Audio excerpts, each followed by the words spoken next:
Thanks for tuning in this afternoon. The time has just gone 3:30. We've got a guest in the studio joining us, Lisa, to talk about the amazing benefits of ghee. And if you haven't heard about ghee, we're going to talk about it this afternoon. Lisa, how are you? I'm really well. Thanks for having me, Bianca. You're welcome. Rightio. Let's now you gave me a little brief rundown about yourself just before we started the show, but how did you get involved in making ghee?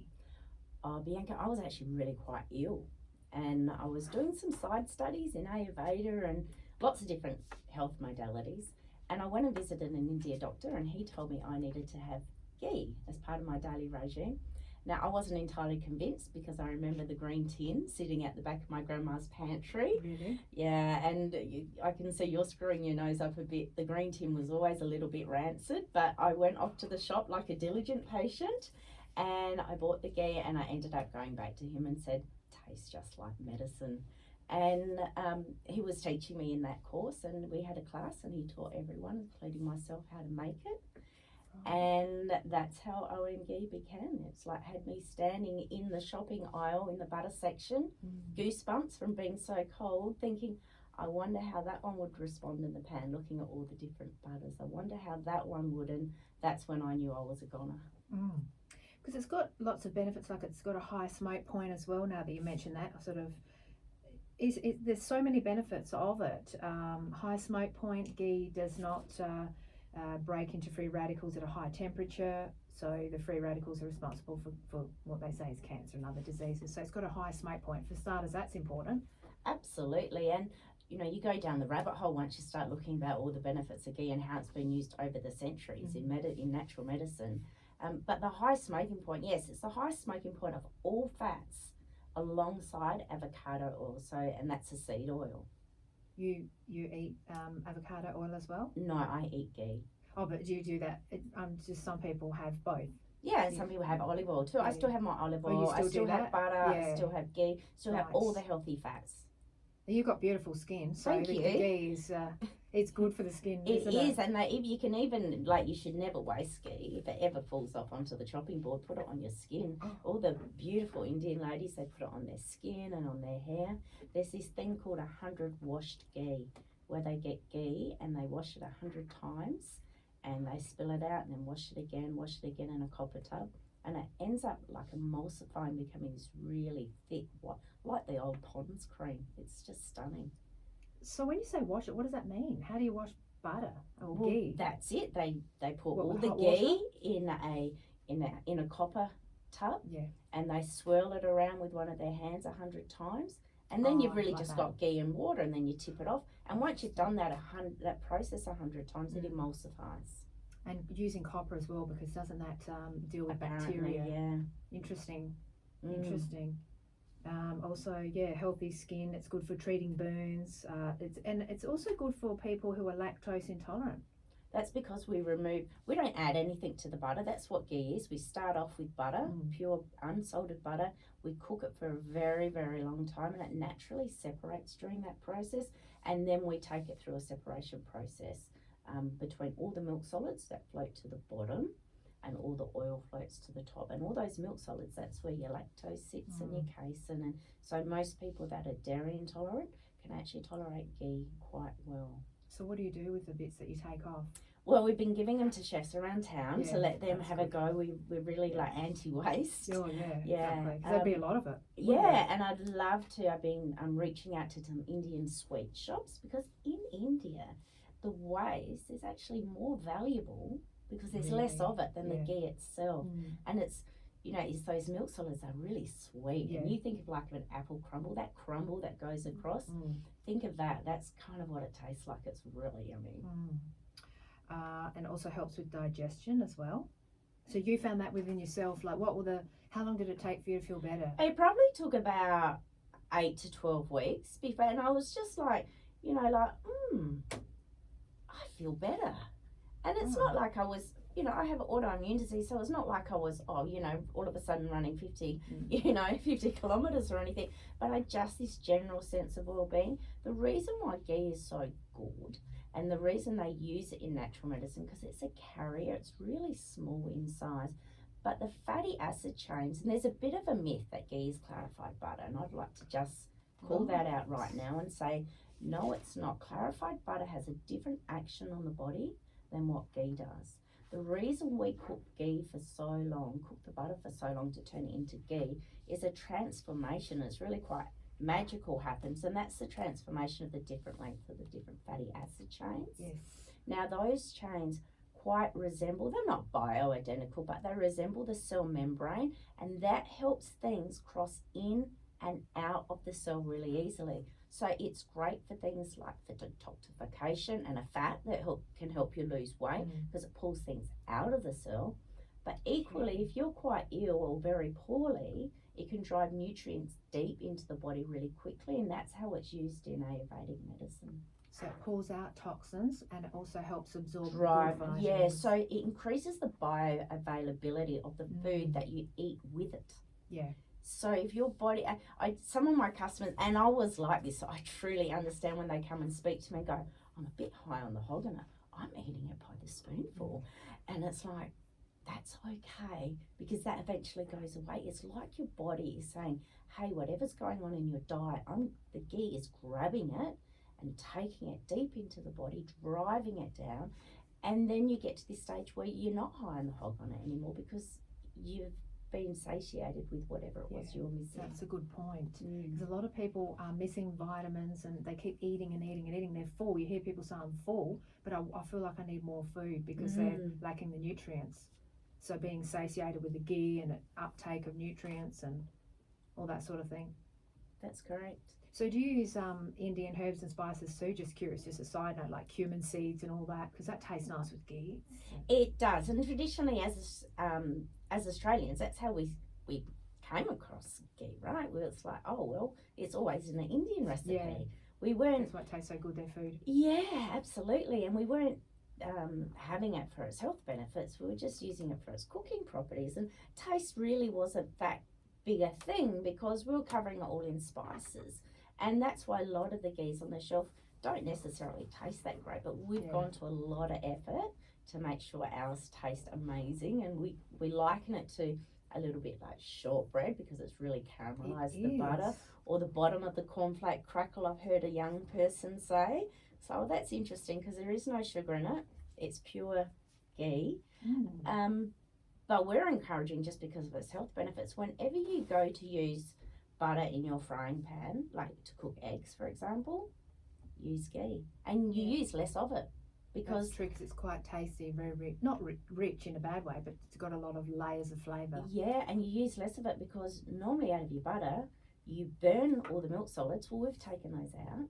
It evaporates all the moisture in it. Well, we've already taken that out. Yeah. So what you've got is very pure. You don't need as much of it.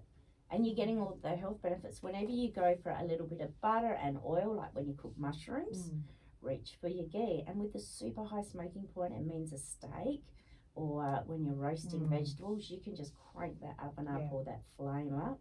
Yeah, nice. You know how some people, a lot of chefs cook with butter and oil with a ghee. You don't really need to add olive oil, do you? No, not at all. For a different addition of... Yeah, they add the butter for the taste. And now I'm not a chef, but whenever I've been cooking in my kitchen, that's how I think. I think, oh, I've got the butter for the taste, I've got the oil so it doesn't burn, kind of thing. And I don't know if that's true or not, but that's what I've always considered when cooking. And it is just like an oil in that it's shelf stable. It's not like butter and you have to put it in the fridge.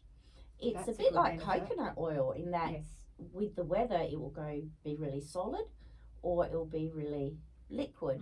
And if you're just using it for your frying pan, it doesn't matter if it's liquid. Now, if you're lactose intolerant, perhaps you want to use it as a butter alternative, or you're a bit of a butter addict like I was and you want it as a healthy butter alternative, then you can put it in and out of your fridge and keep it a little bit firmer. So with the changes in temperature, I noticed mine in the cupboard when it was colder, obviously, like you said, it was more solid, and then when it was a warmer day, it was a little bit more liquid, and it was perfectly fine. You can't just kill a it. Slight transition in temperature it doesn't ruin it. No, not at all. The shelf life kill is fantastic, like you said. If you're, I do quite well at fishing shows, believe it or not, because the boaties love it because they don't need to put it in the esky. They don't need to put it in the fridge, so and it's great for uncontrolled cooking, like on a barbecue, and it doesn't matter if it gets hot. you know, out in the Right. sun, or really, really cold temperatures at So night. So interesting, isn't it? yeah, it's a great With cooking oil. the There's no rancidity like that. Yeah. And the bacteria, obviously, it's dealt with whatever. Yeah, we in the send every batch for testing. That's just something that has to happen with Really? dairy. It's legislated. Right.